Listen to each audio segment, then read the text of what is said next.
Yes. Yes. What? Yeah.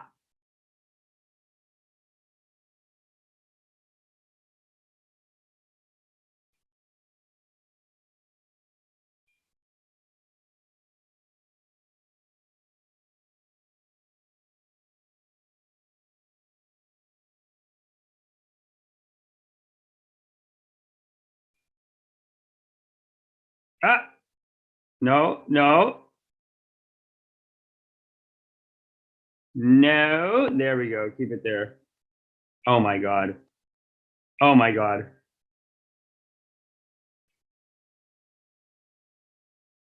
Here we go. Oh God. What is happening? Leave. All right. What up? What up? What up? What up? What up? This is another episode of Drip Drip, the Rip and Dip. We are live. We are live ripping on YouTube. God is great. The whole community's here. The whole community talking. Wow. I logged in. I was actually listening to some music earlier, and I log in for like a second, and I just see like all these comments. I'm like, oh wow, whole community talking. I said, wow, whole community talking. Whole community talking. Look. Wait, where is it? I saw this. I'm like, wow, whole community talking. I see this one. Whole community talking. Oh my God. Look it. Look it. Whole community still talking. Still talking. And then I realized I was on the Lo-Fi Girl Hip Hop channel, and that's fine. And that's the beauty of YouTube. Hold up, let me see it. Let me show you. I don't think you can see this. Stop share. Share screen. Bing bang. Here we go. Wait. No, where is it? Here we go. I was like, wow, whole community talking. I said, whole community talking. Oh my God.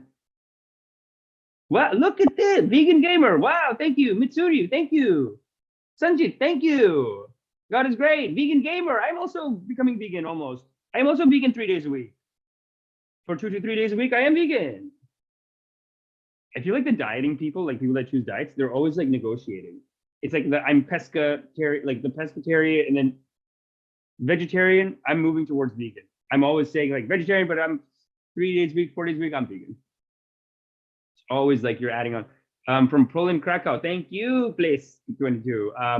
No, this is what I saw, and I was like, wow, whole community talking. And then I realized it's the lo-fi channel. It's the lo-fi channel. But you know, we have people here. This is our, there we go. There we go. Look at that live. Let me know how the audio is playing out here. Oh, here we go. We got some people. Edwin Flores is here. Jeffrey, hold on. You got to show it like that. Jeffrey Valencia, Amnesia Zagamada. Hi, how are you today? Todrin Venchu, Bhagwan.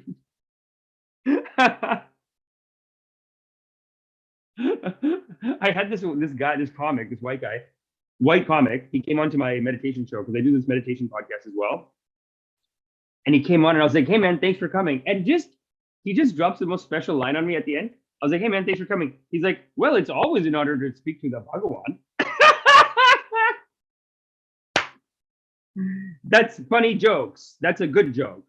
Tell me how my audio is. I'm coming in on the headband right now. It's a headband Bluetooth connection to the audio. So tell me if the audio is a little silly. Jay Guru says, BabaJi Amish, thank you. Kodrin bet you. Bhagwan. And it's almost like he purposely mispronounced it, knowing that like it's like he knows that much about brown people that like we just love when white people say Indian stuff. And then if they can't say it, it's just so fun to us. It's like a weird pride mixed with, you know what I mean? So he's like, well, it's always an honor to speak with the Bhagwan. So funny. And then this person spelled it like that, Bhagwan. It is actually pronounced kind of like that. It's like a Bhagwan. Sunny Bachchaman. Bachchan. Sunny Bachchan. Wow. Bachchan. What a good name. Sunny Bachchan. In India, the biggest celebrity in India, his name is Amitabh Bachchan. And I remember when I was a kid, adults to big up kids. If you're acting like smart, or if you did something smart as a kid, they'd be like, "Whoa, Bachchan!" They'd be like, they're trying to big you up. They're like, "Whoa, Bachchan! Wow, you say this is Amitabh Bachchan?" Yeah. They also like if you dance any little dance, they'd be like, "Whoa, Michael Jackson! Whoa, Michael Jackson, guy!" And then as a kid, you're like, "These old moves." Hee hee.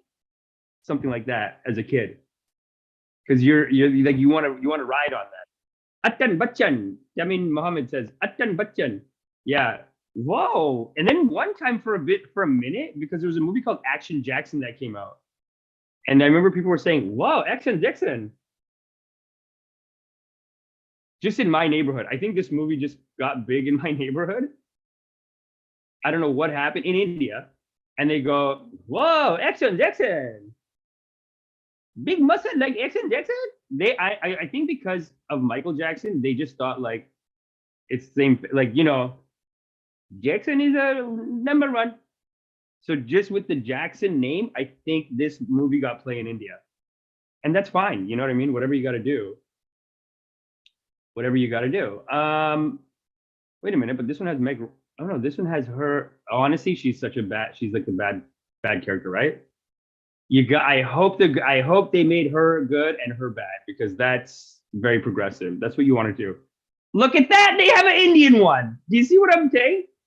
Of the influence? Do you see how Babaji called this? This is why we're paying the big bucks here. You know what I'm saying? This is why we're making the big bucks here on the Drip channel, because these are the kind of drips that come in from God. I never knew that they made a movie. I was just coming off the jump with some chit chat.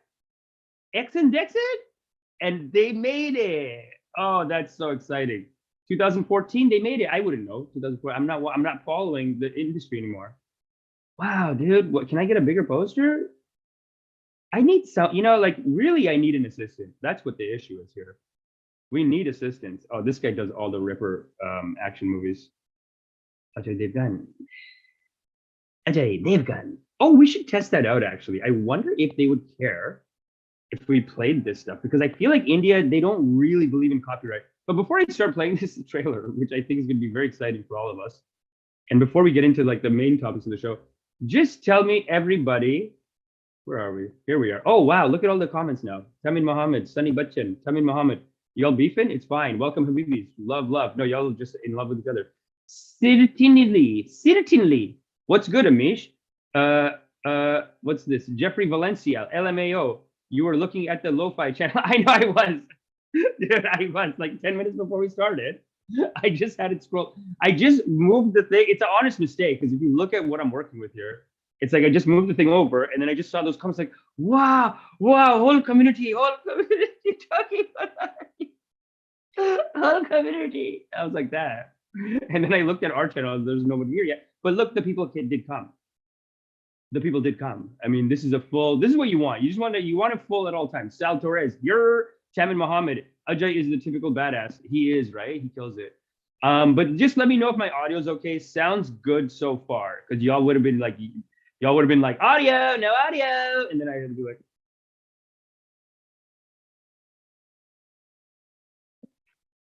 something like that. But it doesn't look like I need that. God is great and has purged us all the plague of CNN Silla, Matt Janiga. Have respect. Have respect. We got to talk about this a lot today. Let me just tell you what the topics are real quick before I go off on my first tangent. Haven't even been 5 minutes in tangent.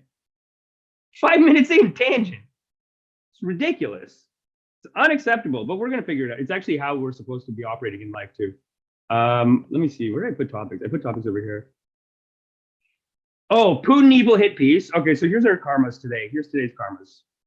Here's what's on the menu for today's karmas. This Putin hit piece, ridiculous, from PBS. From PBS. I find it very offensive that PBS has gone down this war propaganda. That's what it is. Let's call it what it is. PBS is doing, in my opinion, war propaganda. And I'll show you just the thing of it. This is it. And it looks so reasonable on the cover because they know who they are inside. Frontline is supposed to be good documentaries. But this one, Putin's Way, it was just every segment was just evil, evil, evil, evil. And they almost had me.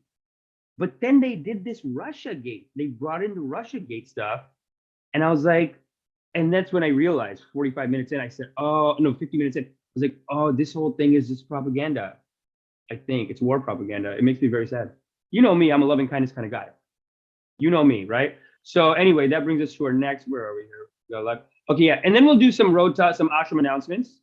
And then we're gonna do this NFT update comment response, because we got to talk about the NFT. Listen, the token brown guy token NFT, which I've been talking about on the channel for a minute. The token brown guy NFT token brown guy token NFT, token brown guy token NFT, TBGT update. TBGT, a lot of people are commenting on these joke like things I'm posting and saying like, I can't believe him. Well, I'll never watch the channel again. I'll address it. We're gonna address it. Like, obviously, I'm not starting to scam you idiots. Obviously, nobody that's here, but whoever's like, oh, Amish, how could you already? It's like, that's no idiot. That's the joke. Hello. If I gotta spell out jokes like that, like maybe just leave that. I don't know what to tell you. Just go. I should not have to be spelling out jokes like this. It's obviously I'm being ridiculous. Anyway, let's add another karma to the list. 0 karma is, let's do an Action Jackson review. It's going to be a ripper. I already know. And, you know, that truly is a topic given to us from God. And then number 4, no, let's just do that. You know, and really, honestly, like this big part of what we need to work on as a community is like, I need to just stay on one topic at a time. You know what I'm saying? I do need to just stay on one topic at a time. I have been watching even Roberto Blake's videos, and Roberto Blake are the Guruji of this channel. Shout out to Roberto Blake. He was just talking. He did a video last week about what's your channel niche. You have to have a niche, and it's like, do we have one? But I was telling him too on the, like, I was just been texting him about it, and he really is one of the most powerful.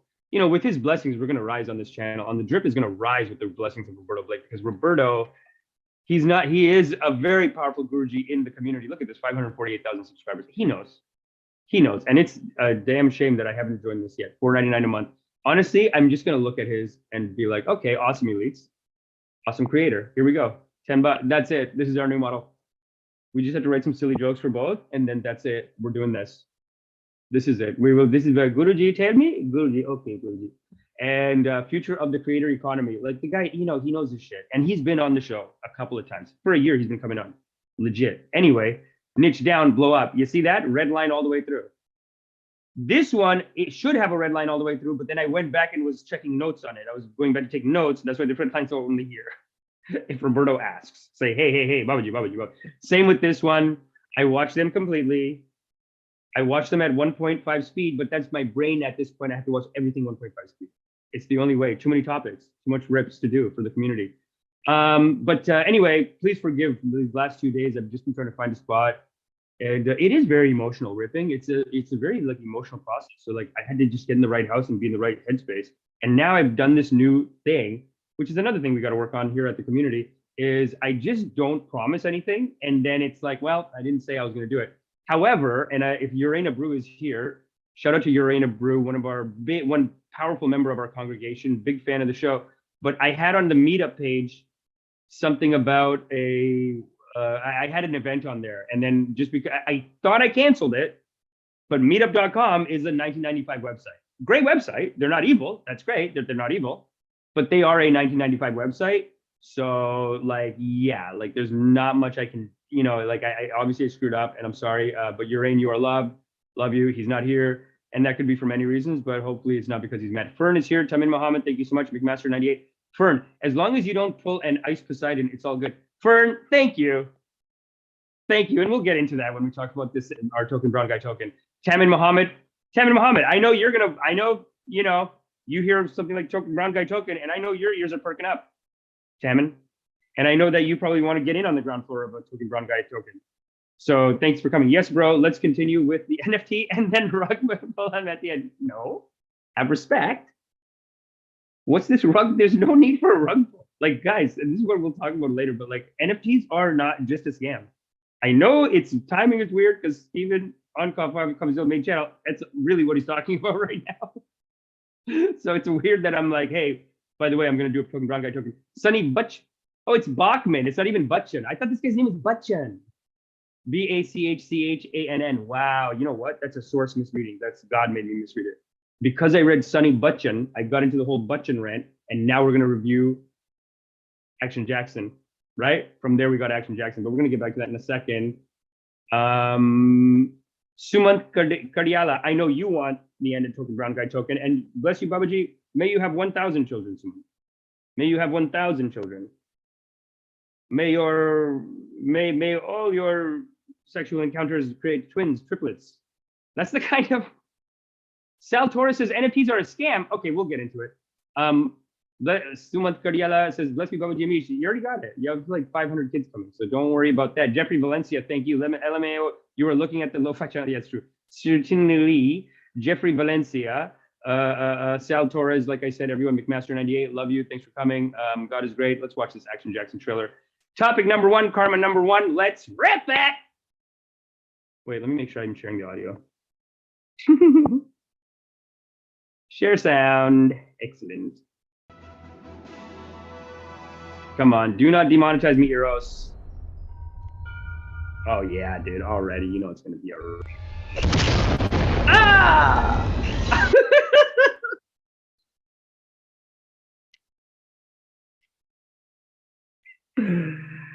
I always kind of respected Kung Fu movies more because they were, but only the one, like Crouching Tiger, they did it, but they had, like, there was like a ballet to it. This is, I guess this is like a ballet.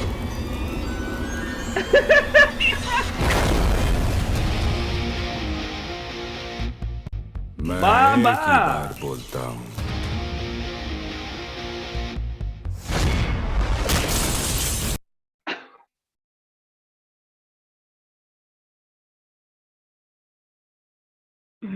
One kick, I think there's 2 guys minimum flying out the window.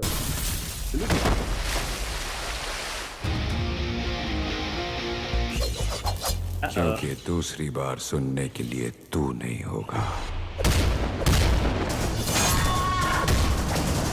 Yes. Rips. Oh my God. Are we off stream? Eros, please let me play this. This is great stuff, right? Sonali Bachchan, whatever your name is, Bachchan in the audience. This is your topic. Thank you for bringing this topic. You brought this topic. It's my way. Yeah, Skyway. Yeah, Skyway. Wow, sick. I like that these guys are getting jacked now. It's like the dads, because it was like their dads were all the heroes a generation ago. They were kind of like chunky. Like Amitabh Bachchan was just, flat, just, a male body. Just a male body. Wasn't really, you know what I mean? These guys, everyone's ripped, dude.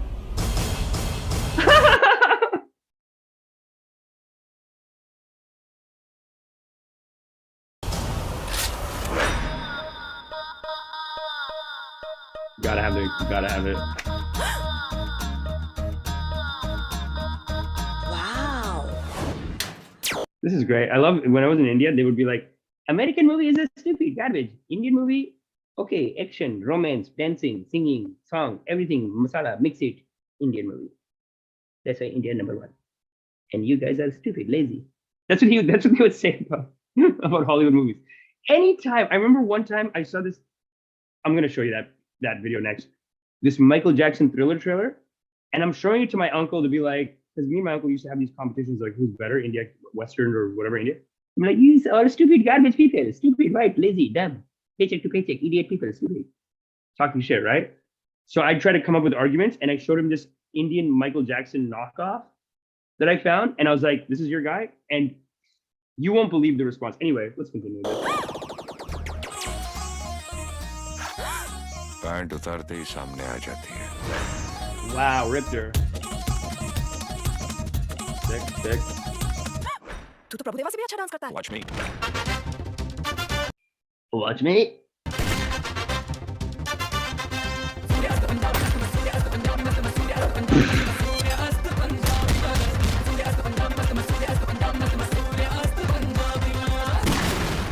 Wow. He fights, but he dances. And I think that's important. And I think that's like such a good message for the culture. You know what I mean? You know how I feel about that. No dancing even. Shouldn't be dancing even. But he's obviously just in a situation where he has to, so nothing he can do. And then, you know, but they still include the dancing. Take notes. Take notes. They have a point here. I was always a kid, like, why do you guys dance in the middle of this action movie? They're killing each other, and then you're gonna stop for a dance? It doesn't make sense. And my whole life, now that I've learned loving kindness, the meditation, the Buddha's most powerful technique, now I understand it. When I was a kid, I never understood these techniques. And now I get it again. Now that I've learned, I understand. When I was a kid, I was like, what's the dancing, dude? You're murdering people, and then you gotta stop for a dance? Doesn't make sense. That's what I used to think. Now I know better. Continue.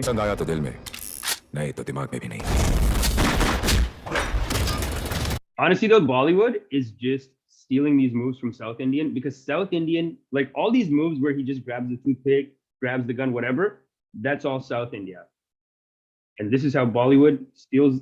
They do. They rip the moves off of South Indian. They had the original ripper moves like that, where like the guy would throw his hat up, throw his lighter up, and then the hat would throw his hat up, throw his lighter up, throw his cigarette up, throw his glasses up, and then they'd all magically just ding, ding, ding, ding, and the cigarette's lit in his mouth, and then he has his hand out, lighter. They'd just be like, sunglasses, hat, cigarette, lit, and then he puts his hand out, lighter, got it. Or sometimes he'll just open his pocket, or he'll just open the pocket, lighter.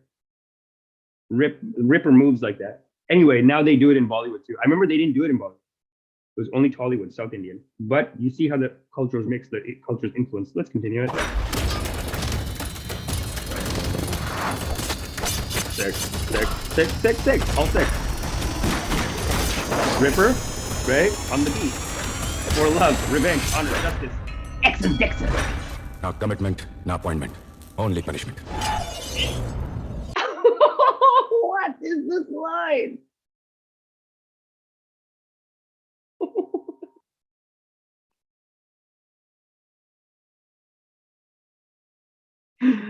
You can't write it.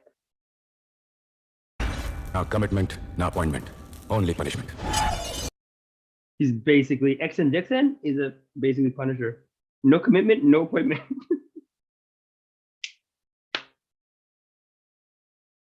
Why no commitment? Because he's rock and roll. He's too rock and roll bad boy. I don't care. No commitment. Wow.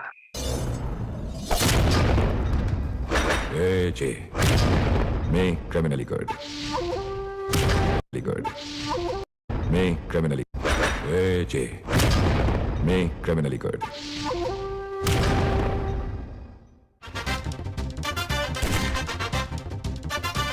Sick. Yeah, they do it all, man. They rip it. Now, you know what you got to watch? I remember I was in, my uncle, when he moved in with us in Canada, comes to Canada, and then he's always talking to Canada, garbage, white people, stupid people, white people. What is white people? Paycheck to paycheck, stupid. Every day, change my girlfriend. Oh, now I don't like my girlfriend. Oh, change my girlfriend. And wife is, oh, no, I'm now my boyfriend has big money. I change my boyfriend. Just stereotypes, obviously. Just stereotypes. And he's just always talking shit. So he got me caught up in this game of like talking shit to him. Jay, I honestly can't hate. It's so over the top that it comes back around to be unironically good. Yeah, Zaid Mir. What are we watching? Exxon Dixon, Resident. Sumant Kadilia. Superstar Rajnikant. Yes, that is the original. Rajnikant is the original one with the moves. Like those sunglasses moves, cigarette, throw the cigarette up, cigarette comes back down, bing, bing, lit, all this stuff. You know, like you shoot a bullet to him, he has a cigarette, he'll throw it in the air, the cigarette will go, sing, sing, sing, bullet comes in, he'll move his head out of the way, bullet grazes the cigarette, lights it, and it lands in his, and then he starts a dialogue. Then he starts dialogue. Then he say, "Oh, you stupid, stupid, stupid, stupid. I kill everyone. I don't care." Just rips them after that, obviously. But these movies, I do see a heavy South Indian influence. Sumant Kadileya. Speaking about Rajnikant, did you watch Bahubali? Yes, I did watch Bahubali. Bahubali. Bahubali. It's Bahubali. But just as to be silly, me and my sister called it the Bahubali. I don't know why. We just like it is like a silly, fun thing to do, actually. It's just say Indian stuff with a super white accent. Anyway, getting back to my Indian, my uncle living in our house, talking, just ripping white people, just talking shit about white people.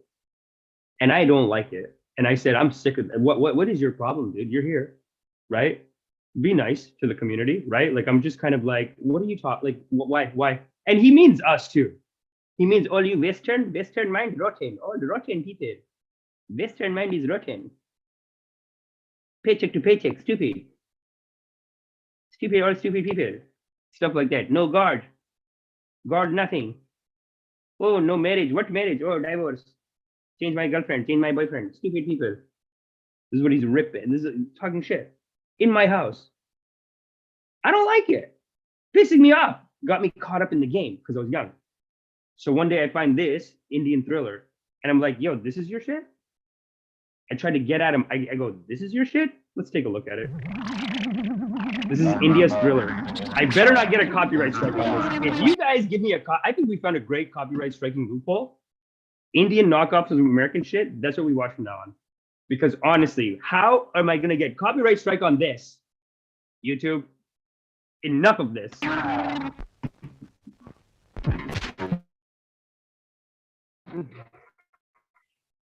Getting angry. Hold on, let me play regular speed. I don't know if you can recognize the dance moves, though. These are Michael Jackson old school dance moves. Let's take a look. What this guy's doing. I don't know if y'all have seen, and maybe for homework, just check out the Michael Jackson Thriller. It's not canceled from YouTube.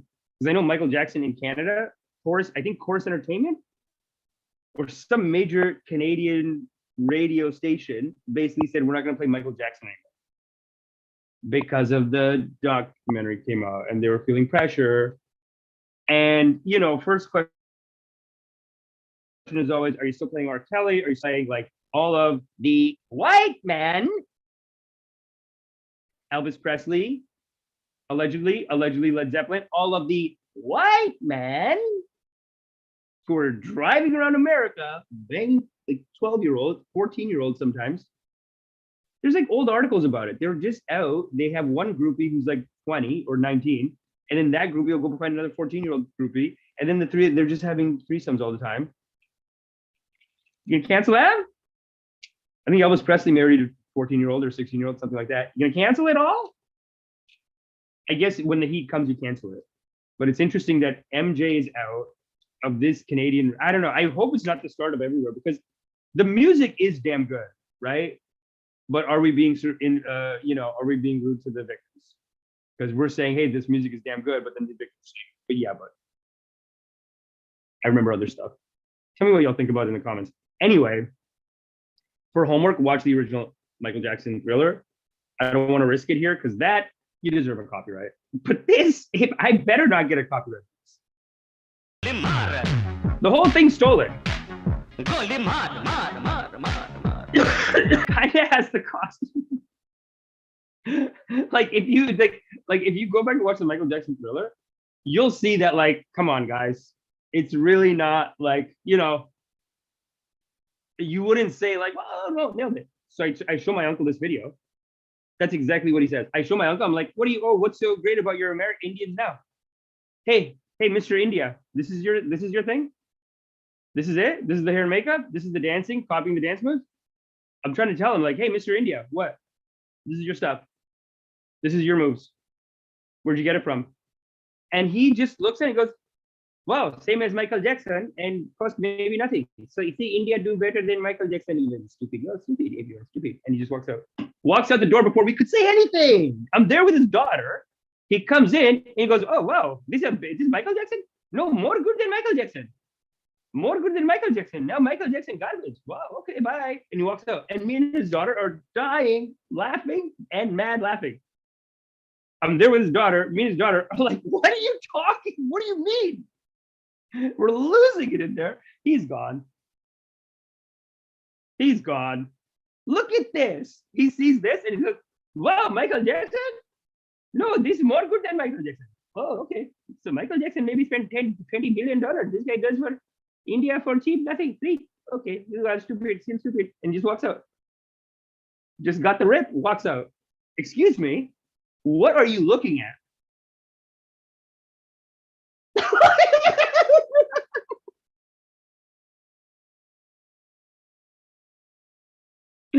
This move, like, this really exemplifies like how much dance practice did we do here when you see moves like this. Are we doing dance practice? This move, I said, come on, dude. You look at the original of that, and I think it's from a different Michael Jackson movie.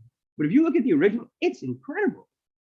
It's like a beautiful ballet move. He's saying shoot the bullet. And they're saying, instead of thriller, they're saying killer. And he's saying goli mar, and that means shoot the bullet.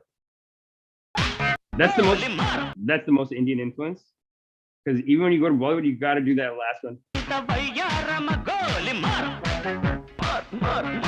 The last one you gotta do, because every single one is like goli mar, and then the last one is goli mar. These are the subtle cultural aesthetics that you can only find at the drip, because we drip and we rip and dip, and that's it. Wow, that's great. That is great, man. We are 1 hour in. We got two things, and we're not even at our main topic. Let's do our main topic, though. Honestly, I'm very disappointed, but first I wanted to read some comments. Sumit Kadiala, Chiranjeevi Konidala entered chat. Chiranjeevi Govindala. Oh, okay. Thanks for the heads up, Sumant. Appreciate you. Bruno Yorda. Ha ha ha. What did I just walk into? Tamin Mohammed. What a legend. He is. That was South Indian though. And honestly, they after that, like that was like the generation before, I think 1 or 2 generations before. Now, like they're so tight that it's like it's just all rippers today. Like in India, like the dancing is tight, the hip hop is tight. It's like it's just come full, like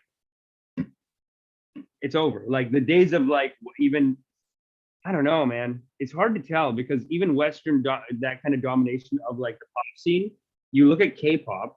K-pop's kind of like this too, where they just go, okay, we'll just do it all the way to the max. K-pop and K soap operas, they're ripping. They're number 1 right now. But movie-wise, Bollywood is a number 1. Bollywood is a number 1. Number 1 output, production, everything. Like they work their ass. And while we were looking at it, I pulled in my really you could say my co-host Ganesh is here. And Ganesh is on all righteous endeavors, actually. So, as a Hindu, I am. This is what happens. You know, you open with Ganesh. All the prayers open with Ganesh because Ganesh is actually everywhere. Very helpful, very loving kindness. Always there to give a good blessing, give a good start to things. So Mr. Ganesh has been watching over all of this. So thank you. That's great. And Jeffrey Valencia, please get to the documentary. Excuse me? Excuse me, Jeffrey?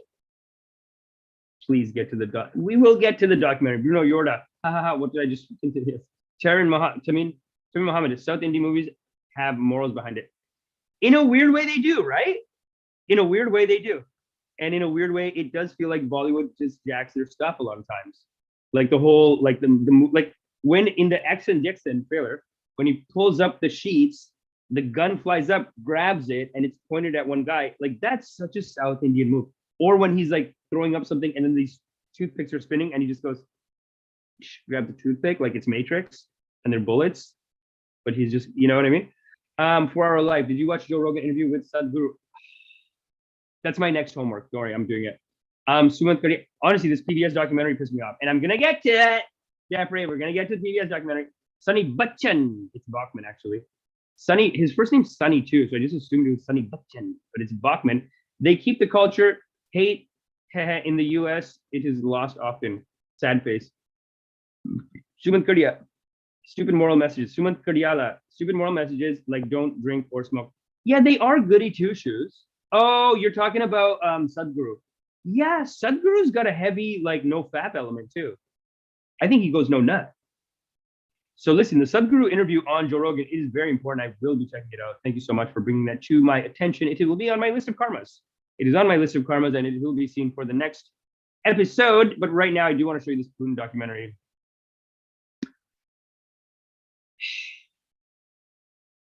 This makes me very sad. It makes me very sad because this, I really thought, and maybe I just haven't seen Frontline in a minute, but I really thought PBS Frontline was keeping it real and not doing this MSNBC, CNN partisan hack politics. But quite frankly, this one made me just worry. It almost makes me worry, like they're so powerful, these military people. And Frontline used to be a place where they made documentaries that called out warmongering, called out that kind of propaganda. This one, here's the problem with it, okay? And let's just skim through Putin's Road to War. No, this is the one I saw. This is Putin's Road to War. Yeah, this is basically it. It was just one hit, like one negative thing after another. Like first they showed this press conference that he held. And like, look, I'm not saying it's not creepy. I'm not saying it's not vicious. And look, hey, let's just be very careful here and say, not careful. I mean, let's just remember, like our graphics are done by our Ukrainian brother, Ed Lachinsky. You know, he does my graphics for my meditation show. He does a lot of the graphics for Steven. We love him. Our hearts and prayers, our thoughts are with him. Putin, obviously, attacking Ukraine is bullshit from 5 fronts. It's bullshit. It's like, doesn't work. It's not going to work. I mean, it's not working from what I can tell, but it's also like pretty vicious thing to do. But the problem is this documentary, it does no American blame. It's just all Putin evil, Putin evil, Putin evil. And it's not evil. Like this first shot is actually very, very interesting, very enlightening. It's very old school communist Russia. And I guess they're still like this. And this is the main meeting where Putin sat on one side. It's such a gaslighting because Putin's sitting on the other side. He calls this meeting of his like top staff. And the meeting is basically like, so you all called me here today. What is it? And then one after another, they all tell him like, we got to attack the Ukraine. And he's sitting there like, yeah, okay. Yeah. Huh. Now that you've all told me, like, it's just so, you know, pretend. It is like a big marketing publicity, like stunt almost. Like all the top people in Russia are saying that the only way that we can be safe going forward is we just have to attack Ukraine.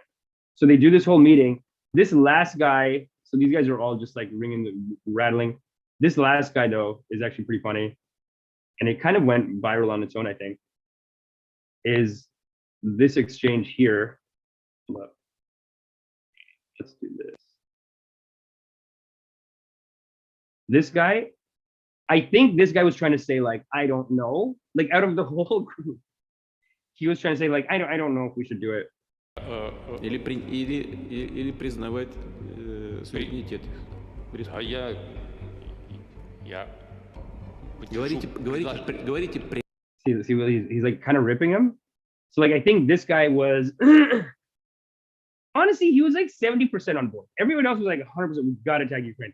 This guy was 70% there. He's like, well, I think regarding all things, considering everything, maybe we can do. And to that even, Putin's like, speak plainly. So then by the end, he's like, oh, we got to attack Ukraine. Прямо. Я поддержу предложение о признании. Поддержу или поддерживаю? Говорите прямо, Сергей. Поддерживаю. See, this is why I don't know why people watch sports. Why watch sports? Sports is a metaphor for this. This is the real sports. This is sports that matters. Sports, it's just, they're all pretending play. It's just a pretend game. A bunch of these guys are going to try to get the ball in their guys' thing. And then those guys are trying to get the ball in these guys' thing. It's all pretend game, you know, sport points on the board. It's all pretendy poops. This is the real sports. This is the only, like, what? I just don't get it. I don't know. I can't. I've been thinking about like one thing I can say, even as I'm considering like what's our niche on the drip. One thing that I'm proud to say is that there's no sports here. Can't do it. Don't care. Actually, there is sports, but it's not related to the athletics or the game. It's only corruption in it. And I do have some topics coming up about that, but let's keep this going. Предложение. Так и скажите, да или нет? Да. Я поддерживаю предложение о признании независимости. Хорошо, пожалуйста, садитесь. Спасибо. Владимир Александрович. Wow. He seemed to go off the rails, angry. Damn. Yeah, but this PBS, I don't know. It even goes back to all the history of it. But all the stuff that John Mearsheimer was saying about NATO, like he's a professor at the University of Chicago, John Mearsheimer. 6 years, we talked about his whole speech at the University of Chicago called "Why Ukraine is the West's Fault," and there are some very strong and substantial and worth talking about points in there.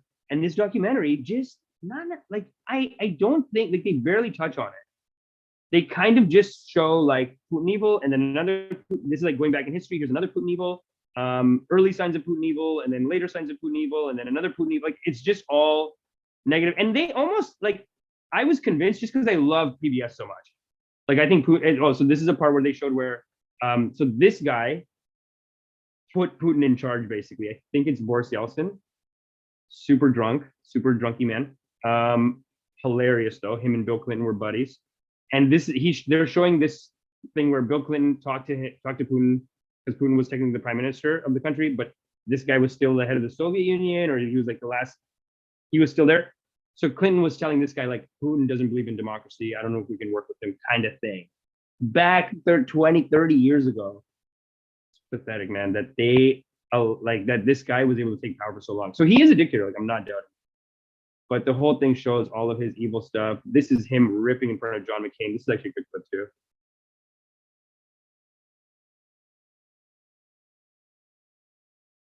Look at John McCain. He's just like, all three of these guys in front, he's just right in front of them, just doing a rip basically, and saying like, I like basically calling them the war criminals and stuff like that. Like it's a good documentary, but like honestly, like there's nothing about NATO really. I don't remember. But what really got me though, what really made me realize like this documentary is a bit of a propaganda. Not to say that Putin's not evil, not to say that like him attacking on 5 fronts is not awful. And again, our heart goes out to our boy Lachinsky, but all the people of the Ukraine, it's rough anytime people go to war. Why? But then at the end, and this is what scares the shit out of these goddamn Democrats right now, is that at the end, they start talking about him helping Trump win the election in 2016. This is where I'm like, okay, I'm out. This is what made it go over the edge for me. And this is how long it took. Until here, it's just Putin evil, Putin evil, Putin evil. All 5 of them, I'm like, well, you got a good point. Yeah, I guess we got to go. Okay, well, let's go to World War III. Here, I said, let's go to World War III then. Let's just start it up. You know, and I love how in the media, especially Democrats, they don't, nobody's saying World War III. They're all just saying no-fly zone. So already, you can see the sales pitches coming out. It's just no-fly zone. No-fly zone equals World War III. That's basically what every military person is saying on the, like, if you ask anyone who's educated on this, knows that how these military contracts, these treaties and all this stuff works, they're basically like, you do no-fly zone, you're in World War III. There have been even prominent Democrats saying like, don't worry about Putin and nukes. He's not gonna do nukes. He's not, even Ed was kind of saying that. He's like, Putin's not stupid. He's not gonna drop nukes. I don't know. He's posturing with them. Again, evil. And just shooting at that power plant. Come on. Just shooting at the power plant. Come on. This documentary, what bothers me about this documentary though, this was a turning point. Until here, I said, start World War III. I don't give a shit. Start it up. Then around here, they lost me because this is where they just go fully on board with Putin meddled in the 2016 election. And they're making it sound like he got Trump elected. And I just hate when people do that. It's like, just admit that you lost. Because you haven't been doing shit for people. You're not doing your Democrat, like as a Democrat, as a left, you're not really doing shit. You're not fighting against the wars. You're not fighting for workers' rights. You're not doing like 80% of what you're supposed to do. Prison system, they make prison system work, Democrats I'm talking about. So all these things that they're supposed to do, they don't do it. For 20, 30 years, they just go full corporate. Then they lose the election to Trump and they go, oh, it must have been Russia. Hey, admit that you did something or you'll never fix it, idiots. And that's basically what this documentary is. It's just them. It's so sad. It's like it is like rewriting history. And these guys always had the rippers. They always would have the good points, all the points. They don't do this usually, but it's all the same branding, all the same music, the same voice. You're watching Frontline. Bam, bam, bam, bam, bam, bam, bam, bam, bam. I trust that. I trusted that. Now, you know, they've fallen like everyone else. This is what happens. And they got rid of Russia Today, which is already bullshit. It's like, you know, Russia Today's not doing, like, all the Russia Today had a bunch of American channels. So a bunch of American people lost their jobs because these guys are like, well, cut them out. Not allowed. PBS got to stay, probably because they did this, but also PBS is owned by the US government, so there's no reason. Look at these pictures, right? Like, what are we doing? That's a little more reasonable. But black and whiting them, come on. But this is it. This is the whole section where they go, oh yeah, he just meddled in the 2016 election, helped Trump get elected. And I get, you know, most people still kind of believe this because all the mainstream media basically says that this happened.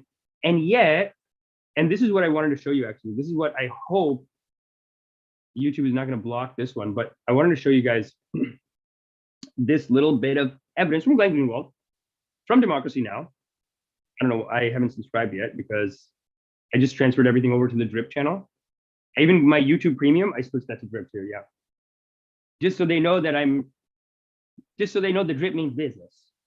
The Drip is in bed with, loves YouTube, and we mean business.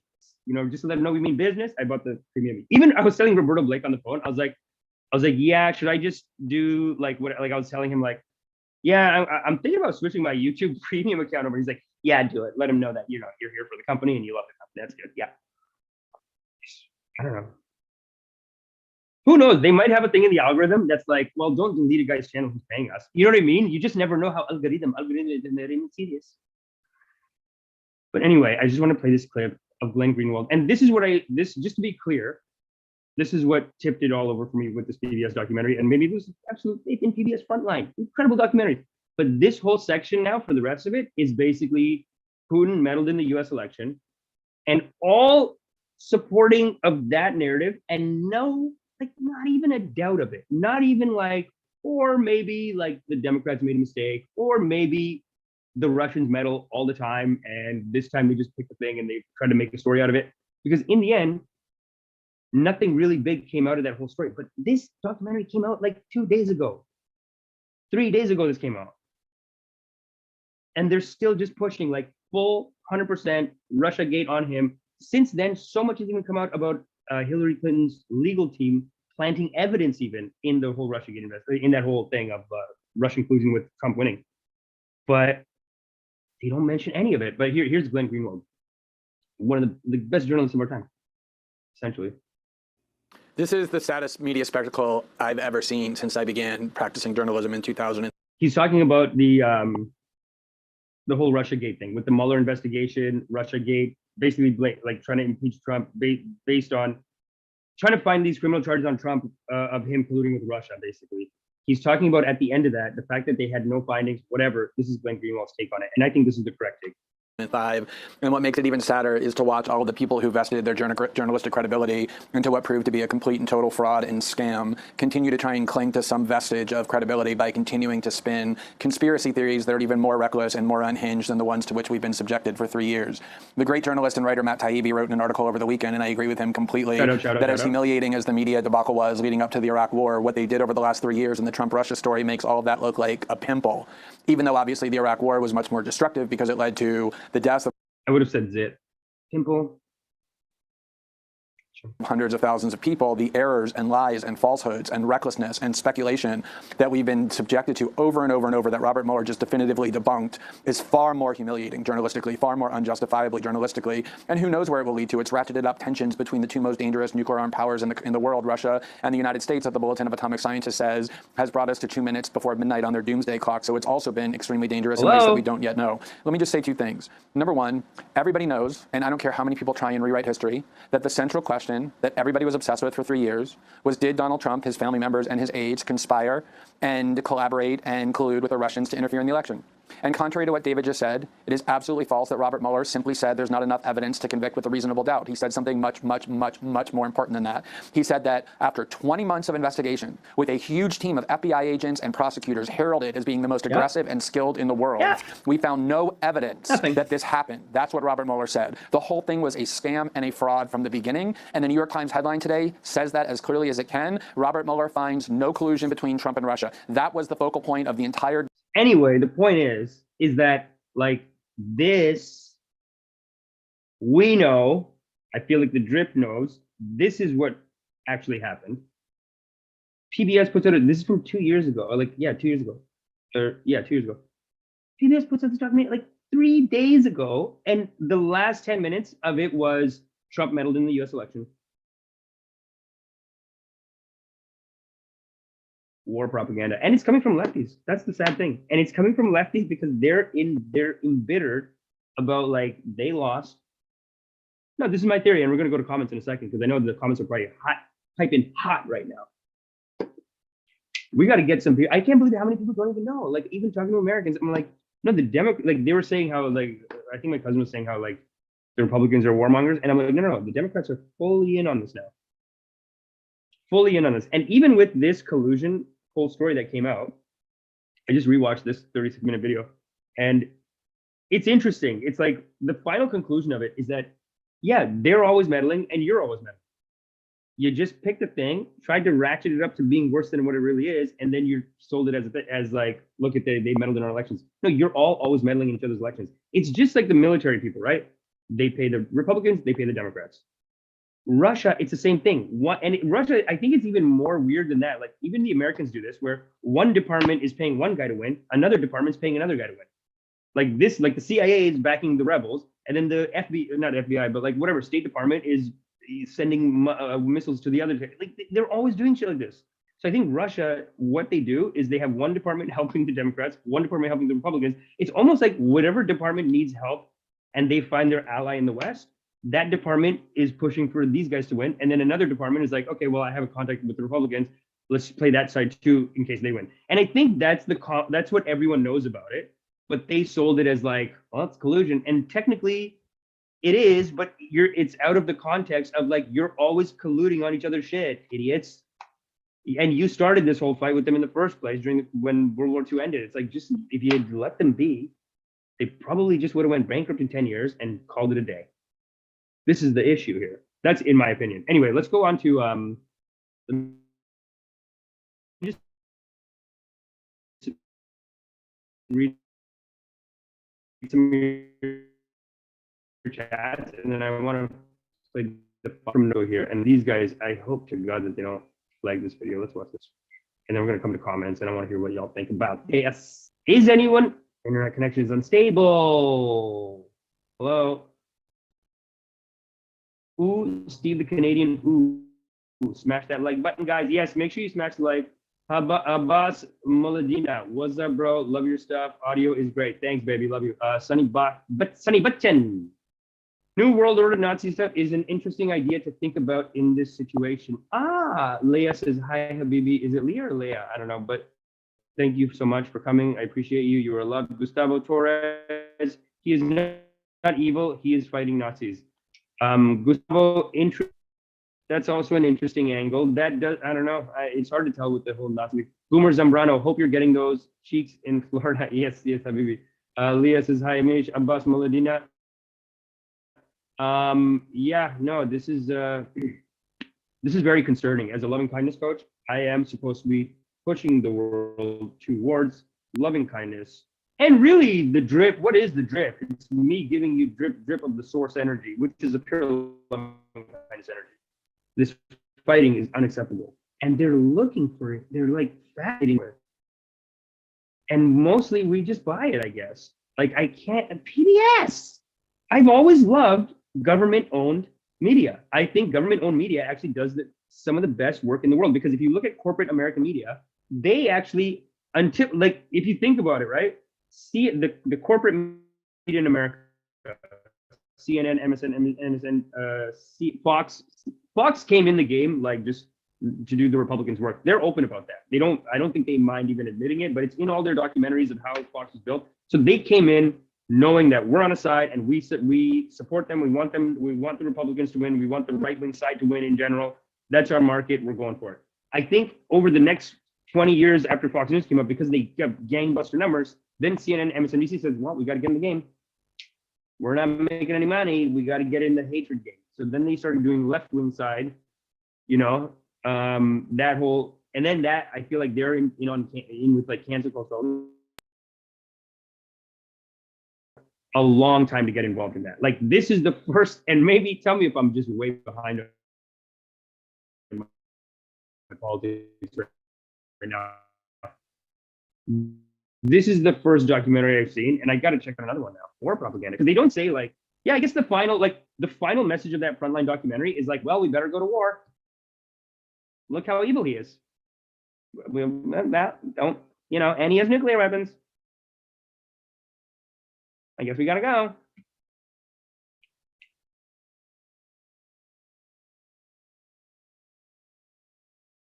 To turn to Noam Chomsky when he appeared on Democracy Now! Last August.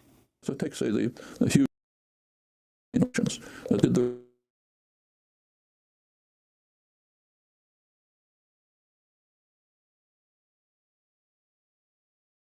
interfere in our elections? An issue of overwhelming. It's like French people in Canada. They just are like fighting with Canada all the time. It's like, homie, what do you need? The French in Canada have like, no, we speak French and that is our right and we fight for it. And we will fight for it until the end. That's their mentality. So linguism, it seems like it's like language, but very powerful. Even actually, I saw a great video from Casting Report talking about how the French, like France, still kind of rules Africa through language. They basically just build French schools there, and then when those people grow up, it's like we're the only ones they know how to do business with.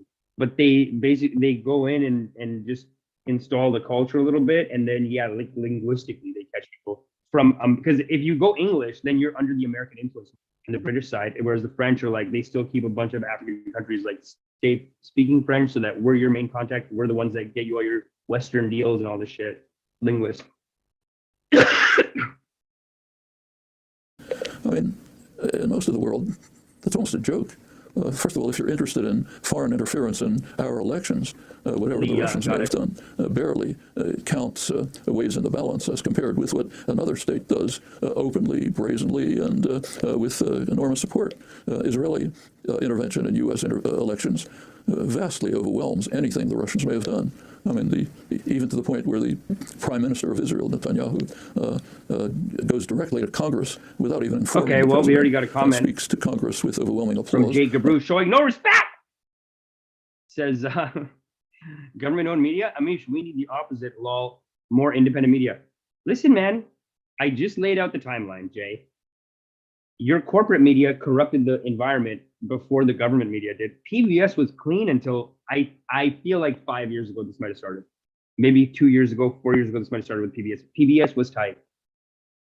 Don't make these ridiculous arguments, Jay. Don't make these foolish arguments. Free market does everything better. Not news, dude. News, it was a matter of time before this happened in America, especially with Fox, like when Fox News came in. This is why MSNBC, CNN sucks. Sorry. They just had to do it to survive. And then really, that's the whole problem with the entire left in America. It's like they just went corporate. They're just like, well, I think it was during the Clinton years too. They just went full capitalist corporate. There's no believing in anything anymore. And then, yeah, like when they lose the election, they just go, well, it must have been Putin. That's the only way. That's the only possibility. Russia can't interfere with the election and help to get Trump elected without Trump specifically colluding with them. The two aren't necessarily attached. Yes, that is true. Like, I mean, that's the thing. And the US government does it all the time. And again, this PBS documentary, like, they don't touch it, any of it. They just talk about all the things that Putin's done over the years. They never say that, like, while Putin did this, America was on the other side doing it. Like, they never mention it. It's all just like, he's evil, he's evil. Smooth Operator says communist Amish, of course. Kendon Reed, I mean, what's the course of action other than war when you're facing a change from a diet democracy to authoritarianism?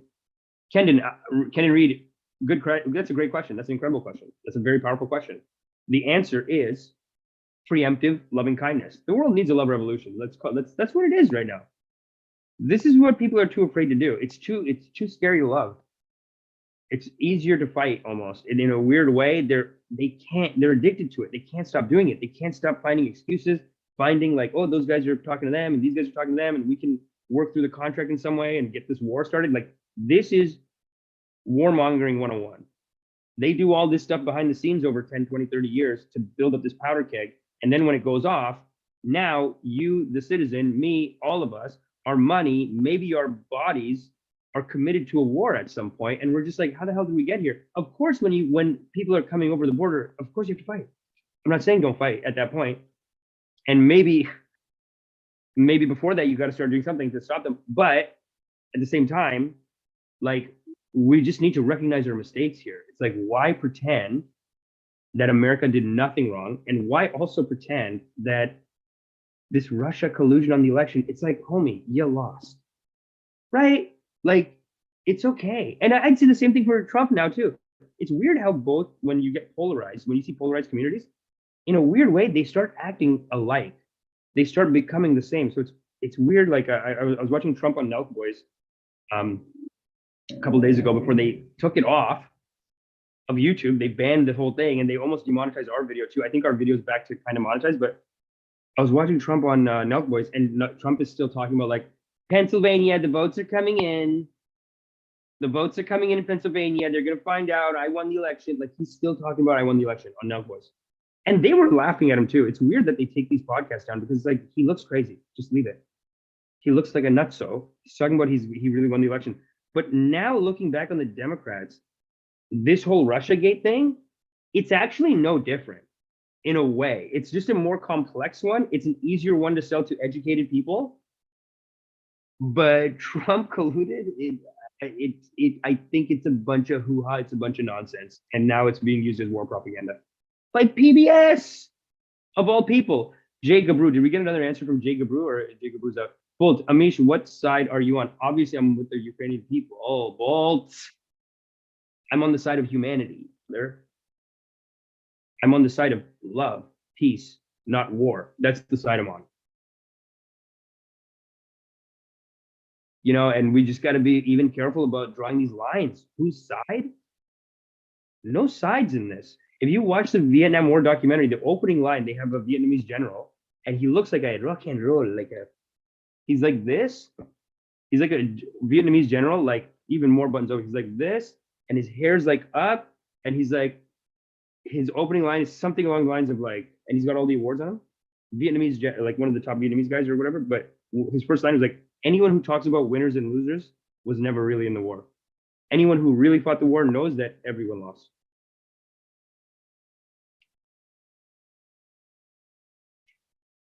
Side shouldn't be a question, really. Matt Janiga, Amish has government-owned internet, and look where we are now. Amish has government-owned internet, and look where we are now.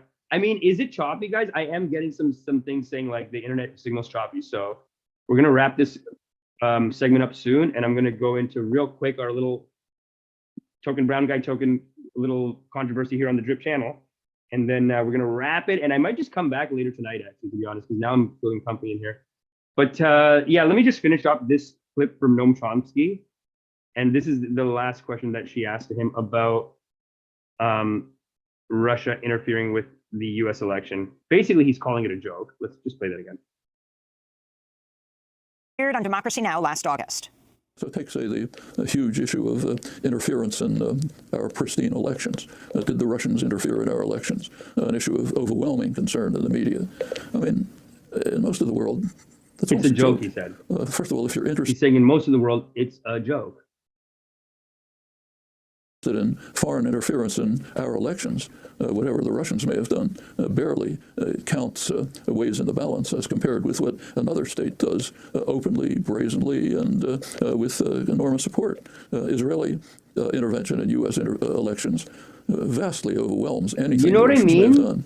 I mean, where I'm saying, like, they're playing it up, like the PBS documentary, but also just in general, like Democrats were, they're just, they talked about it for 2-3 years, like it's this big conspiracy. It's like, hey, idiots, you're always meddling in their elections, they're always meddling in yours. Are you making it out like, come on, we're all friends here, we're all just doing a pretend Cold War with each other? Why are you they're just making this case out to be like, and I think psychologically, this is what happens to polarized people too. They don't want to admit that they lost. They've invested their time and effort into this story for like 4 years, 3-4 years, a lot of money. I think Hillary Clinton's lawyers are like under indictment now for planting evidence in it, in the whole Russia case. Yeah, like it's a mess of a case. It's not a good case necessarily, but it almost like as people get into these fights, deeper in these fights, they dig their heels in and they're like, well, we're not gonna let go. And you just can't let go. even to the point where the Prime Minister of Israel, Netanyahu, goes directly to Congress without even informing the president and speaks to Congress with overwhelming applause to try to undermine the president's policies. What happened with Obama and Netanyahu in 2015. So that's MIT Professor Emeritus Noam Chomsky, world-renowned linguist, a well-known dissident, is writer of over 100 books. Glenn Greenwald, can you respond?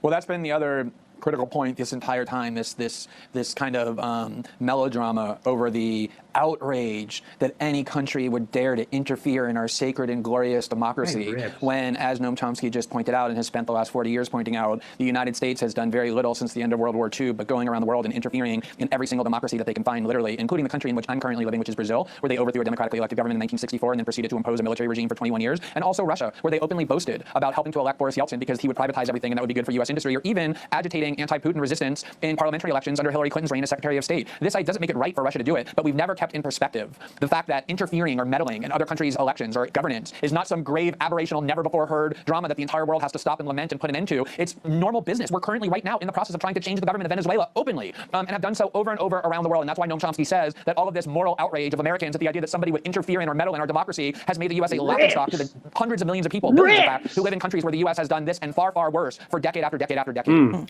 And I guess I should Johnson, play his response. I'll play a little bit of him. He's pretty reasonable, this guy, this David K. Johnson. He's pretty reasonable.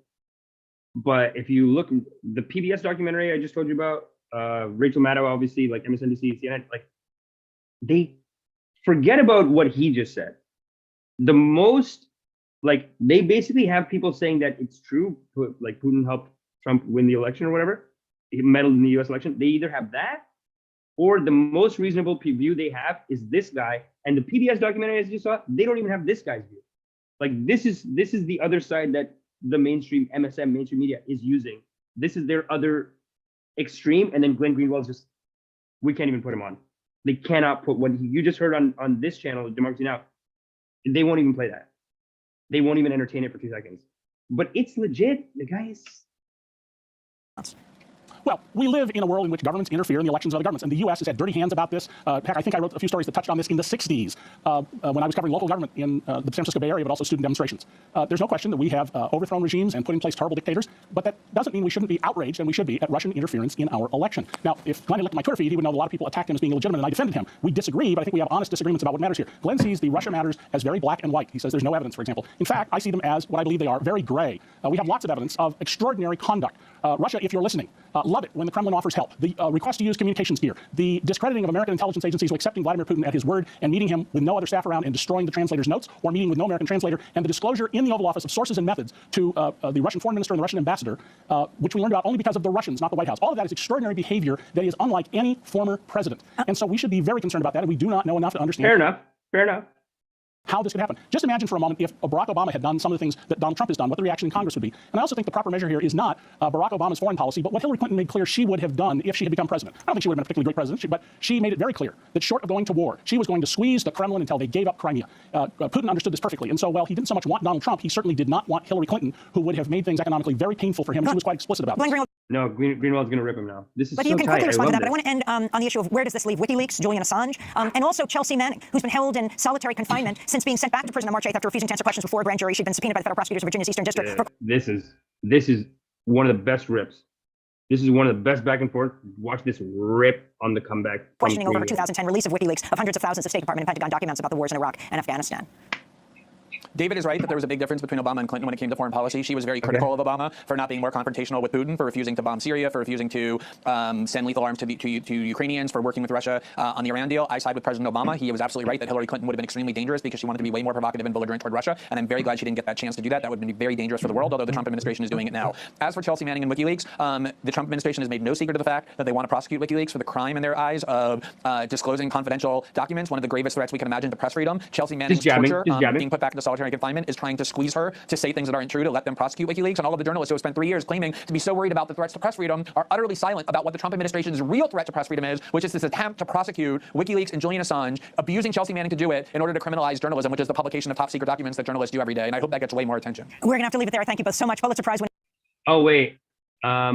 Actually, someone had a good rip on this too about how hard Trump was on Putin. So there's actually a good argument for that too, that like Trump, Yeah, in a weird way, like they're making it look like Trump loved Putin too in this in the PBS documentary.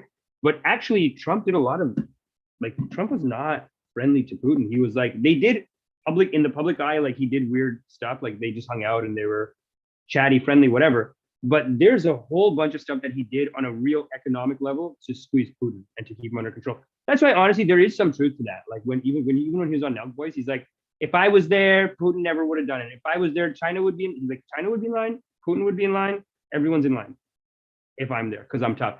And like,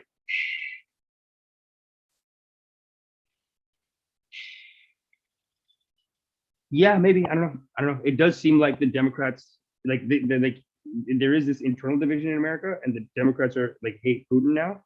It's weird. It's like all this time it just happens with polarized people. They flip like all this time. It's the Russians. Sorry, it's the Republicans or the more conservatives in America saying that there's communism's coming. There's a red curtain. We got to attack them. We got to watch them. Whatever.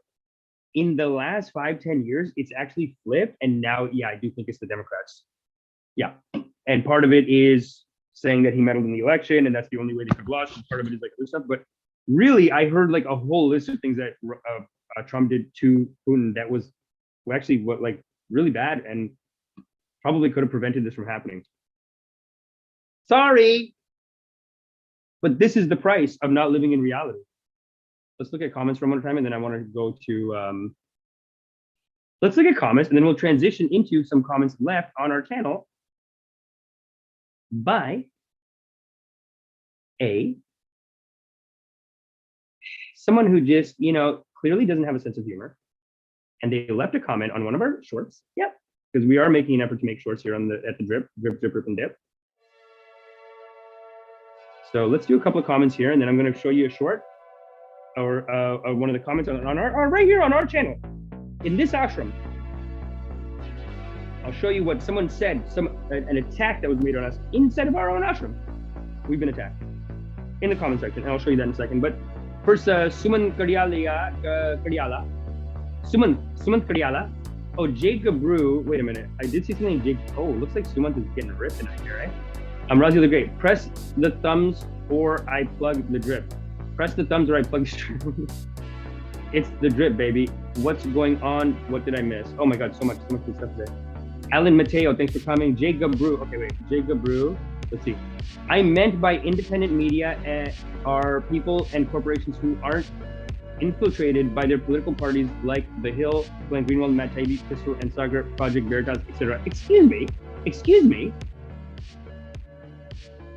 Jay, I feel like you just listed a bunch of people who aren't infiltrated by their political party. Okay, fair enough. Yeah, so I agree with that, Jay. You're right.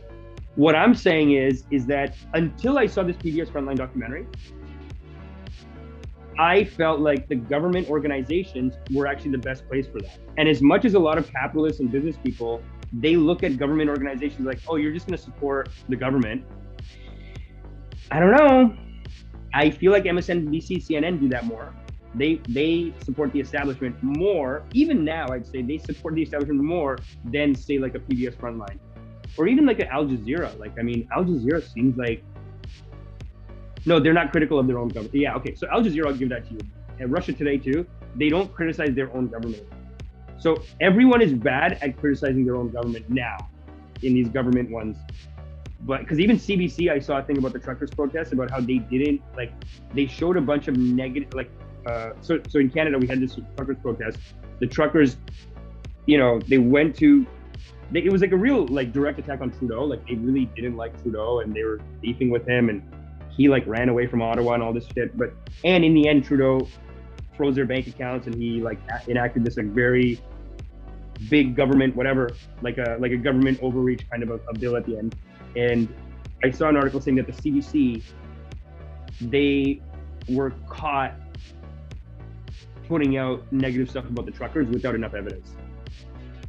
So I guess I'm seeing it in CBC now too. So Jay, no, look, like I get what you're saying, that if the government is involved, like if the government is directly like making these organizations, these government-run organizations, and then going in and saying, hey, be positive about us, that is obviously wrong. Still, I think those the government pressure on those things is less than the corporate pressure. And in corporate pressure, there's even more government pressure. Meaning, Fox is just openly pro-Republican in business and in like policy. MSNBC, CNN, they're just openly pro-Democrat now at this point. They're just openly for the Democratic Party. Frontline, I truly was shocked. I thought PBS and Frontline were keeping it real. I thought NPR still keeps it kind of real. And I do find it a lot of times when conservatives or more right-wing people, whatever, when they criticize them, it's like they're criticizing them for having like a different opinion, but it's not bad journalism, in my opinion. I have found that until this documentary, PBS was doing good journalism. Tight journalism, maybe you don't agree with it because you're right-wing, but it's tight journalism, whatever. Today, this one that we talked about, it's just anti-Putin propaganda. And ultimately, when you do Putin is evil propaganda, the only next step is go to war. So it's ridiculous. Roberta Blake says, you on the road right now? Yes, I am, baby. Thank you for coming. We talked about you off the top, eh? The JRE episode with Mr. Beast was really good. I know. Okay, so JRE, honestly, my next homeworks are going to be JRE, Mr. Beast, JRE, Sadhguru. I feel like Sadhguru's, Ganesh is here. And even Ganesh was like, yeah, hey, did you watch the Sadhguru on Joe Rogan? And I was like, okay, yeah, I'll get it. I'll get it on the next one. Roberto Blake says corporate media, corporate collab media with the government at least. Yeah, no, 100%, man. It's so collaborated. Kendon Reed, thanks for coming. Mash Z, thanks for coming. What's up with the audio? Oh, is the audio no good? Habibis, tell me. Someone earlier was saying the audio is so good. Yeah, you Mash Z, mashallah, Mash Z, you keep us on toes. Kendon Reed says some things are handled well by a market, other things are handled great by a government. Depends on the nature of the thing. Right wing fetishizes the market, left wing fetishizes the government. Interesting. Yeah, no, that's what it's come to. I think at one point though, Kendon, I do feel like at one point it was more right wing fetishizing.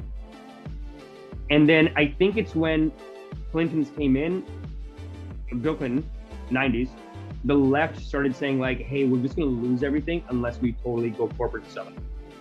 And that's kind of like, they almost reached a maximum. And so then they had to start getting into the same kind of like corporate politics and also like, partisan politics that gets votes and gets viewers and stuff like that.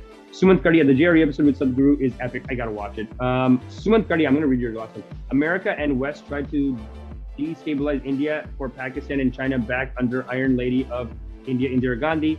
CIA mainly wanted to do that because India is close to USSR back in the 1970s. 100%, Sumant. America is doing this all the time. So now to say that it's just oh no, that's how Trump won. It's like, shut up. Honestly, one department got Trump 10,000 votes. One Russian department got Trump a bunch of votes. Some other Russian department got you a bunch of votes. But PBS document, it was such a piece of propaganda. It made me kind of sad. Pulkit Nehra, Ganesh photo. Yes, Ganesh is here. 4-hour live. Are you streaming tomorrow? Listen, I don't want to make any promises. I'm going to try to go for another one today and another 2 tomorrow maybe, and just hit those 5 for a week. Why not, right? God is great. And I finally found a good spot here because while it was like all busy and stuff for the wedding, it was hard to step away and get work done. But now it's like, I just got to, I got like a later ticket, so I'm going to stay for a bit. God is great. You know what I'm saying? And I do miss my community for 2-3 days. I can't believe I didn't talk to you all because I do love you. Audio is Crystal Habibi. Thank you, Suman Kendon Reed. I agree that the Dem Party has given up on being the platonic ideal of the left I put out there. Yes. Match Z, the audio sounds different from other days. Maybe from the yeah, probably. Okay, let's go to the last topic of the day because honestly, this is bothering me a little bit. Let's go to. Can we go away from this now? No. Oh, we got to talk about this Arnab Goswami. Oh my God. Whatever we say about American news, we're gonna do this another day. But let me just show you a little bit of it because I guess you know what I'd say to you is like, what if I told you there's a debate show? What if I told you there was a debate news show where the guy hosting the show just picks a team and fights for them. And his opening monologue is basically a 10-minute rip supporting one team. Then he starts the debate. You'd say you're crazy. I'd say that's the #1 show in India. This is the #1 network. He rips. Look at all the graphics. He's hilarious. But look at how many people he'll have on for a debate. Now, this is actually pretty small. This is only 1/2 probably. Let's go to the full size of it. Oh, Arnab's not even on this one. Come on.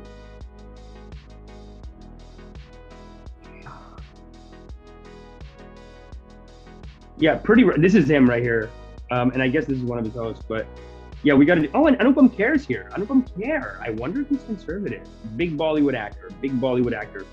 I hope they're respectful to him. I feel like they'll be respectful because I've seen him bring on guys, like old men too. And this Arnab Goswami, this guy, he'll be like, cut his mic! You shut up! Like he comes in screaming on the show. And he is the king of Indian news media now. And we're going to cover him next time. Honestly, I think it'd be fun to even just join one of these debates. You know what I'm saying? I could very easily just put myself in a box and just say, hey, Arnab. Because that's what happens on the show. He makes 2 teams, he picks one, and then on his team, he has all the conservative rippers. And then on the other team, he has a bunch of softies. And every now and then, one tough guy will get in, and that leads to their climax of the episode. And he does this every single night. He's insane. Yelling right up the top though. The debate. Let's hear a little. RP Sanjeev Goenka Group B1 and ever ready. Yes, this intro. Good evening and welcome. Do you see what I'm saying? The yelling? Good evening and welcome. This is good evening and welcome. Good evening and welcome. Why has the Kashmir Files film hurt the lobby so much? I've thought about it. And tonight I come to you finally with an answer. Tell me if you agree. The Kashmir Files has reminded the lobby about the Arnab's lead story. mood of the nation.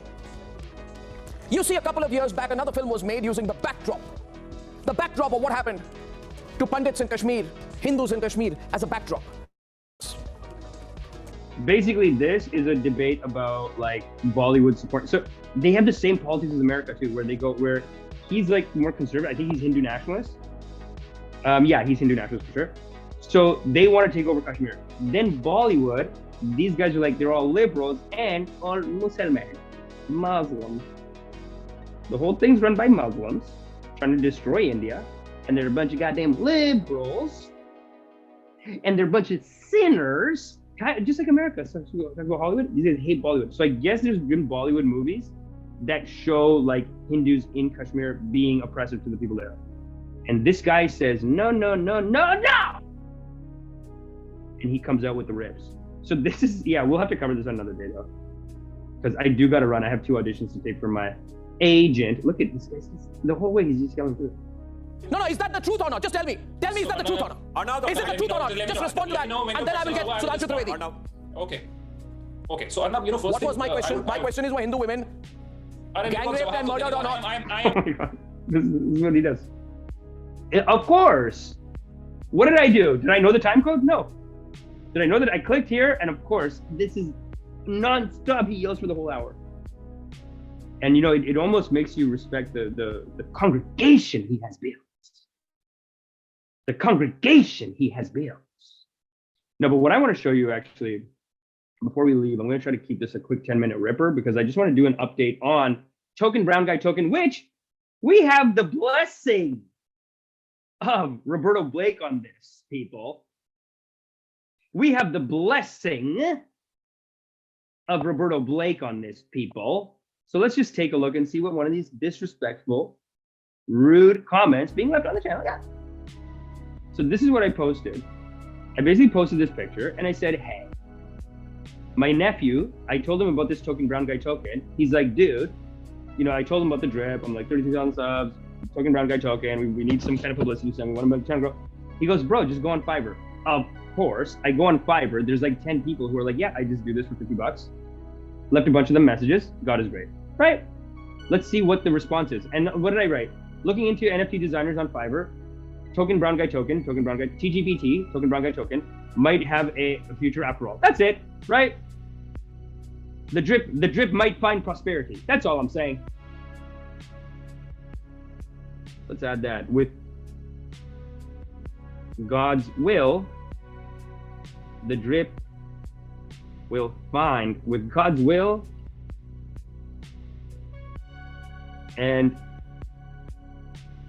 Roberto's,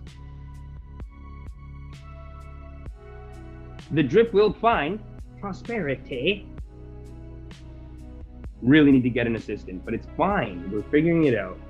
So that's all I said, right? Comment below if you know how to do this. Would rather keep this in the community. Right? What's wrong? What's wrong here? Okay, what do we have?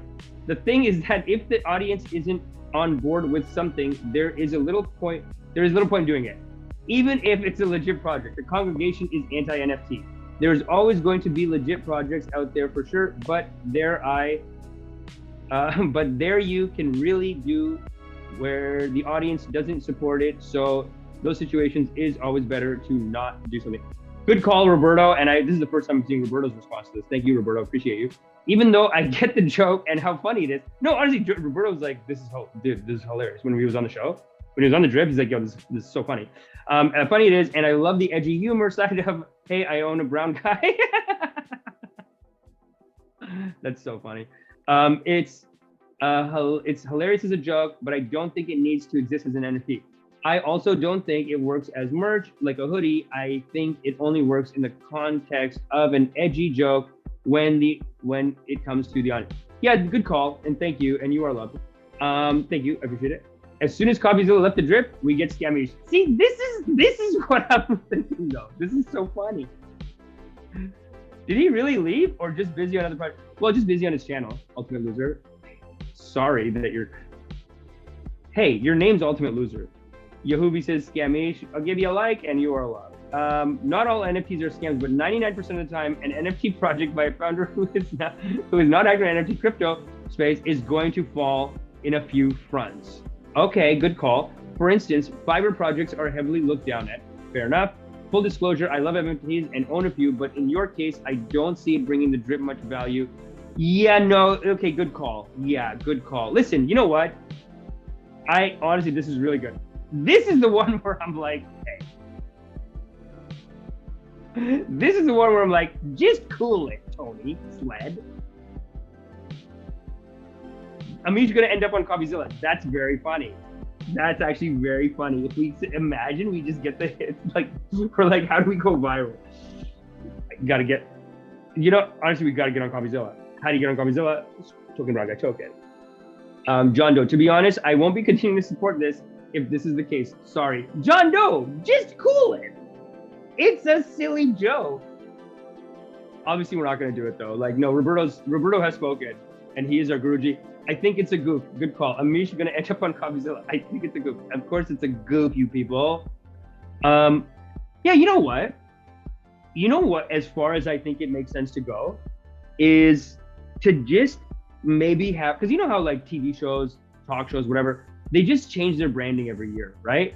So I actually think what would be funny is if we just branded ourselves as branded the drip and everything as NFT tokens. But it's just a joke. You know what I'm saying? Like even right now I have,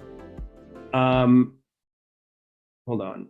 I've taken like, so just looking at this, where is it? Can you look me? I'll see. I'll just show you you know what? This is actually a good way to end the show. I'll show you this. Okay, so this one, right? So it's like this to me is like, I took this out, it's our logo, but I think it could be interesting if our logo is also an NFT, but I don't even think we should go the full length of making an NFT. I think we should just have a graphic designer that just does our branding as if we're doing NFT, but we will never do an NFT. No, and honestly, and here's how you know, right? Here's how you know, like, and here's what I want everyone to know about this. And I'm gonna move my head closer to Balloons and say, hey man, just cool it, okay? Just cool it. But I do wanna say this.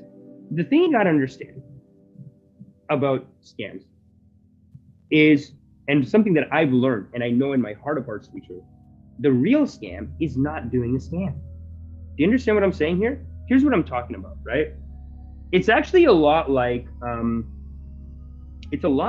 know if you all saw The Simpsons, the episode where Bart Simpson was talking about cheating on a test, right? And Lisa's like, oh, how'd you cheat? And he goes, well, I made a cheat sheet and then I memorized it. And then when I was writing the test, but he didn't take the cheat sheet with him. So he's like, I got the cheat sheet, memorize it. Then when I'm writing the test, close my eyes, I see the cheat sheet. La la la la la la la, you are all so stupid. La la la la la, I am cheating right now on the test. You are all idiots. That's, see, the wisdom of the Simpsons. In cheating on the his cheating was not cheating. He was so deep in thinking like that, he did not know what is cheating, what is not cheating. He thought like, oh, I got him.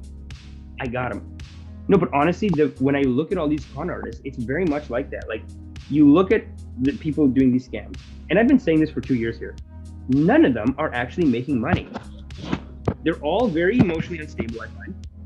They're all spent, when you look at the numbers, it's always like they spent way more money doing the scam than the scam made back.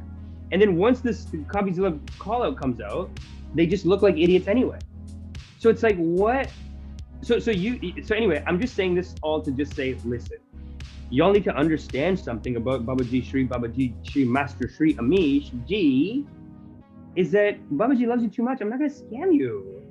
Honestly, why would you think? Look at this. Pretty clear why Zilla got sober, dog. Where's the other one? The other one's like, will not be supporting this anymore. Just cool it. Will not be supporting this anymore. Have respect and just cool it. And let's look at, I gotta say though, what Steven's been doing right now has been pretty, like, look at this, it's all NFTs, right? So I understand the issue, because we did start this channel with Steven Copyzilla. And look at this, NFT, this scam is an NFT. This scam may be like a crypto coin, but it's kind of basically the same as NFT. Then the Lana Rhodes debacle 2 weeks ago, right? Like, so I understand the issue that y'all are concerned about. That is BabaJi Amish gonna go NFT route, and then how can he do this and this and that? It's all just a silly, fun joke, everyone. It's all just a silly, fun, silly joke. And that's honestly why I think Roberto is in our comments being like, hey everyone, it's fine, don't worry, I don't think this is a good idea. He's our Guruji, Roberto Black, Guruji. Thank you so much for coming in. Let's give Roberto a shout out, man. He is truly guiding this channel, guiding it. As the Guruji of this channel, he's guiding the channel. And I will join that membership. I can't believe I haven't joined yet, but we'll join it and we'll figure out how to do all the stuff. Because right now the lessons are coming in hot. And like I said before, this one shows the red line here. And this one also shows the red line here. Let me assure you all in the audience that I watched fully and I went back to take notes. And that's what you should be doing too if you're trying to start a YouTube channel. But anyway, I just want to say thanks everyone for coming. You are loved. This is The Drip. I'm back. Pardon the lack of, consistency while traveling. It's just, when you're traveling, just things come up, things pop up. You got to change plans last minute, this, that, whatever. And it's been hard to find a good spot, to be honest. I wasn't crazy about the studio I went to. And they weren't crazy about themselves either. They kept apologizing. I haven't gotten the bill from them. Like on the phone, he's like, you left? Oh no, dude, I got to get the money, bro. What are you doing? And I'm like, Habibi, it's been an hour after, like I went over 30 minutes waiting for you on that episode. And then they still weren't there. So I just had to leave at some point. I was like, bro, I gotta go. I have like, my nephews are just driving me around in between jobs, and my nephews and nieces are just, taking care of me like this. But I don't want to just mess them up so much, you know what I'm saying? So anyway, baby, send the bill for that. They haven't sent the bill yet. Weird. But send the bill and I will pay it. And everyone who's watching, thank you so much for watching. You are loved. You are appreciated. Send me more topics. Like I said, next time I want to get into the I have some Indian show too. Oh, the propaganda analysis. Next episode, we got to do Arnab Goswami. Propaganda analysis. So yeah, but make sure right now, if you're watching this, make sure you hit the like, hit the subscribe, tell your friends. This is a message of loving kindness, and really, you're not going to get this perspective anywhere else on the internet. And let's do one more round of comments. Roberto Blake says, Mosh, who did that? What project? Mac 23806. Dab, deeper dab, or what is it? Oh, it's like a high dab. Mac23806, thank you so much. Okay, so MashZ says, nah, he made NFTs that allow the owner to talk to him, watch a movie with him, take a jet ride with him, etc. Kendon Reed, it's incredible the reaction NFT isn't wrong. Isn't the deceitful connection of NFT to massive returns that's wrong? You're all good, Amish. Don't let that toxicity seep in. Kendon, yeah, no, that's how I was thinking too. You know what I mean? I was just thinking like, what a silly thing. And I think it still makes sense as like silly branding. I do think that's very funny and very cutting edge and very silly branding and like really on branding for the drip, for where we came from and what we're doing. And the fact that Coffee's going to the NFT calls, it's so funny actually. It's so funny, but I can't believe that people are leaving these comments like, and these aren't the only ones. I just posted this yesterday, the Fiverr photo that I showed you, but just for like, even the time that me and Roberto did it, like I remember I was talking to Roberto's laughing, we're obviously joking. In the comments, it's like, how could it have come to this? I'm leaving the drip. You have lost my subscription. It's like, hey, it's a joke. It's a joke, right? Jason is famous. The only Lambo he never owned. Jason is famous. He's telling you to get sober. Want what you want. What is famous? Wait, Ty made a Lambo NFT. Lol, what? That's so funny. Roberto Blake. Actually, entire produced skills that are parody scams could be a dope bit and wildly entertaining. Yeah, no, that's honestly, that's what I've always been going for. Now, here's the thing that makes it tricky. If you look at who's the older brother, Logan Paul, Jake Paul, whatever, which one of those, the older brother who did it, the more sophisticated one, Dink Doink. Dink Doink, it is truly this it's almost like you can't even do a parody scam joke anymore because even the scammers have done that and still scamming people. So I understand where the mistrust and the doubt comes from. So no, I just like, you know, you have to understand that I love you all too much. I do love you. I truly do. You really, and this is what they teach in loving kindness meditation, but they teach us in bhakti yoga. They teach us all the loving kindness, the heart-centered practices. You call me Babaji, you call me Guruji. But truly, collectively, you are my Guruji. One-on-one, I am your Guruji. Don't ever forget it. But collectively, you teach me how to rip. You give me notes in the comments. When I first started doing this, I couldn't stay on a topic. Now I'm like 40% of the time staying on a topic. You are my guru. And I do love you for the karmic opportunities that you provide for me. It is the only route to my spiritual growth. So thank you all so much for coming. I do love you. I appreciate you. Sunny Bachchan, Jay Gabru, Mash Z, Janet B. Johnson is here. What's up, baby? How you doing? Jason is famous. Habibi, love you. Roberto Blake, obviously you are great.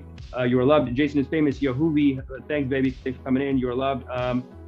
Ted Dimopoulos, get your numbers up, boy. Yeah, well, hey, that's it. Yeah, get in, hit the likes, hit the subscribes. Everyone who's here, make sure you hit the like, hit the subscribe, tell your friends. Sumant Kadiala, Rug Pull Babaji. Excuse me, this is what I mean. Leah, what's up? Jacob Brew, again, RZ, Mac306. Jacob Brew, again, thank you all for coming. You are loved. I'm going to end the stream right now and end it. End it.